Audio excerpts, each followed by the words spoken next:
Back in the 5th grade, Berlin's Matt Cavedon, along with his classmates at Willard Elementary School, helped build a playground.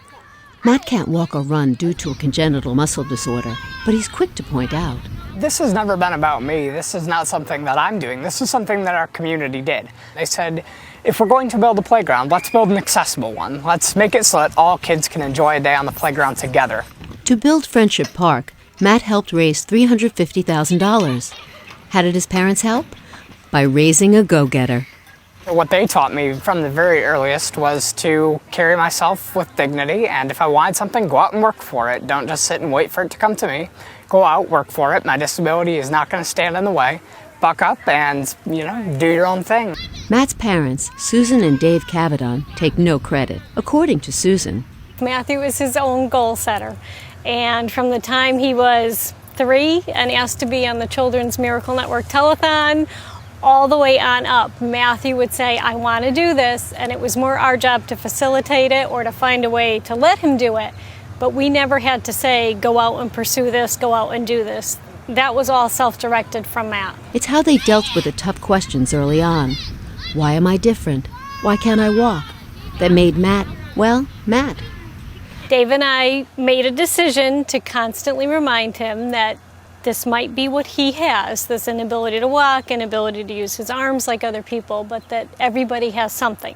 And his thing is no worse than what other people are struggling with. Matt Cavedon grew up believing a disability is just part of life, and his school concurred. I was the first person with a major mobility impairment to go through the Berlin public schools as a mainstream student, and that gave me some unique opportunities, but fortunately the Board of Ed and all the schools were very accommodating. My teachers were very encouraging about learning about disabilities and making whatever accommodations were needed. The school emphasized peer support. If I needed my coat taken off, for example, I would go to a friend and ask them for help. If I needed a tray carried through a lunch line, I would ask a friend for help. Matt learned to work with others, not rely on them. And there were a couple of physical accommodations like accessible drafting desks for use in the classroom, and they just took care of that, and they were very good about not making it a big deal. Matt excelled in school, but it was outside the classroom that he learned a life lesson. From Amy Barzak, executive director and co-founder of Boundless Playgrounds and Matt's mentor. The power of the average person to change society is what Amy taught me. This young boy knew he wanted to make a difference, knew he could make a difference, and my only goal was to help him do it. Using some crayons, Matt designed a glider boat swing so kids in wheelchairs could get on board and go play. It was life-changing in that, even as a young person, I saw that by working with adults and working with the community, I could make a difference in the world. It made me so happy. It made me so sincerely moved to see that I helped somebody have a good day. And that drive never left me. That drive to give something back to other people and to pass something along to a stranger kindly. Play matters, whether you're a kid or an 18-year-old. It's a simple, basic thing, part of every person's childhood, part of family life. And our community recognized that. The laughter behind me is a testament to that. But isn't work supposed to come before play? My parents always made it clear from the first day that academics come first. And anytime my grades started to slip, I would have to cut back on my commitments somewhat and refocus.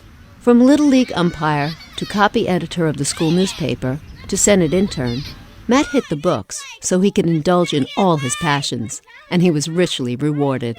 Next year, starting next fall, I'll be attending Harvard University in Cambridge, Massachusetts in order to pursue a career in government. I'm pursuing a career path possibly in diplomacy, and that is the epitome of bringing people together to try and make a positive difference in the world. We supported him as best we could, yes we did, and that's all you can do. Certainly learning back in that 5th grade classroom and learning in elementary school and learning through Boundless Playgrounds that communities can come together has definitely given me the idea that perhaps communities of nations can come together as well. Give them the roots and let them find their wings. See the ability. See how we can work together.